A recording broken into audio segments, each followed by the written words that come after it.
Olá!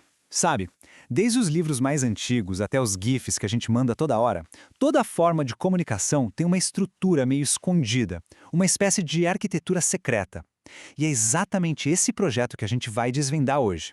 Pode parecer uma pergunta meio estranha, né? Se a gente parar pra pensar, um vídeo no YouTube, uma história escrita por um fã e uma imagem que fica se mexendo, à primeira vista, não poderiam ser mais diferentes. Mas a verdade é que eles têm muito mais em comum do que se imagina. Então, vamos mergulhar nisso. Todas essas coisas são construídas sobre a mesma base, uma arquitetura fundamental da comunicação. E nesta análise, a gente vai se tornar uma espécie de arquiteto de textos, para descobrir como essa estrutura funciona, sabe? Camada por camada. A primeira camada, bom, é o esqueleto. Do mesmo jeito que o esqueleto de um animal define a forma básica dele, os tipos textuais são a estrutura interna, o plano fundamental de qualquer texto que existe. São só 5 tipos principais, mas eles são a base de absolutamente tudo.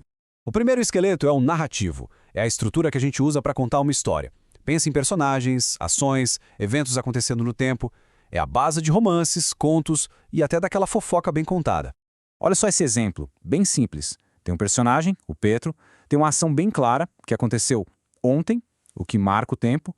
É uma historinha, com começo, meio e fim. Simples, direto, puramente narrativo. Agora, o segundo esqueleto, o descritivo. Se o narrativo conta o que aconteceu, o descritivo mostra como algo é. O objetivo aqui é criar uma imagem na cabeça da gente, um verdadeiro retrato feito de palavras, cheio de detalhes e características. Nesse exemplo, não tem história nenhuma. O foco total está nos adjetivos. Vermelho, brilhante, grandes. O texto faz a gente visualizar o carro, detalhe por detalhe. Essa é a essência da descrição. O terceiro tipo é o dissertativo argumentativo. Aqui a estrutura não serve nem para contar, nem para descrever, mas sim para convencer. É o esqueleto que se usa para defender um ponto de vista, apresentar argumentos e, bom, persuadir quem está lendo. Aqui, a estrutura é bem clara. A ideia principal é que a água é essencial. E o argumento?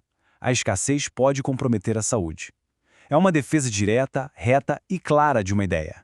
O quarto esqueleto, o expositivo, é quase um primo do dissertativo, mas com uma diferença fundamental. Ele não dá opinião. A única função dele é apresentar fatos, dados e informações de um jeito direto e objetivo.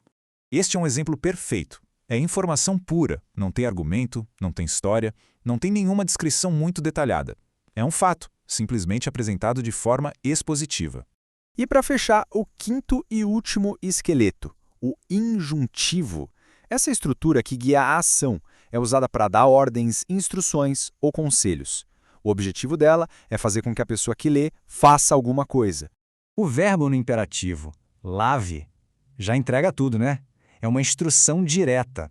A gente encontra essa estrutura em receita de bolo, manual de instrução, nas regras de um jogo, basicamente qualquer texto que diz o que a gente tem que fazer. Ok, já entendemos os esqueletos, então vamos para o próximo nível, ver como a coisa se desenvolve. Agora, vamos falar sobre as construções.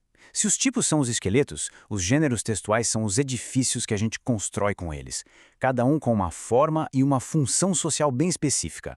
E aqui que está a grande diferença. Enquanto os tipos são só 5, os gêneros são praticamente infinitos. Eles nascem, evoluem, se adaptam às nossas necessidades de comunicação. E no mundo digital, isso acontece o tempo todo. Vlogs, fanfics, GIFs, e-mails. Lembra da nossa primeira pergunta? Pois é, todos eles são gêneros. São construções específicas do nosso tempo. Essa comparação aqui mostra a evolução perfeitamente. A necessidade de comunicação pessoal, que antes era suprida pela carta, hoje é suprida pelo e-mail. A função social é a mesma, mas o gênero se adaptou à nova tecnologia, à nova velocidade do mundo. Pesquisadores como Marcucci mostram que muitos gêneros digitais que parecem super novos, na verdade são adaptações de gêneros que já existiam. O bate-papo virtual é uma evolução das conversas. A videoconferência é a nova reunião de grupo. A gente não está inventando a roda, está só adaptando ela para o terreno digital. E por falar em terreno, chegamos na última camada da nossa arquitetura. Já temos o esqueleto e a construção, mas onde esse edifício fica? Ele precisa de um terreno. E esse terreno é o suporte textual, o lugar onde os textos literalmente vivem. A definição é bem clara. O suporte é qualquer superfície, seja ela física ou virtual, que permite que um texto exista e seja acessível. Pode ser a página de um livro, a tela de um celular, um outdoor na rua ou até mesmo Uma lata de cerveja. É sério, a lata é o suporte físico que carrega vários textos. O nome da marca, a lista de ingredientes, as informações nutricionais. O suporte dá forma e contexto ao gênero. Entender essa arquitetura de 3 partes dá para a gente um poder incrível. A gente passa a enxergar a comunicação não como algo aleatório, mas como um sistema organizado e que está sempre evoluindo. Então, para resumir, o que a gente descobriu foi que toda a comunicação tem um esqueleto, que é o seu tipo. Esse esqueleto ganha corpo numa construção, que é o gênero, com sua função social, e tudo isso existe em um terreno, que é o suporte.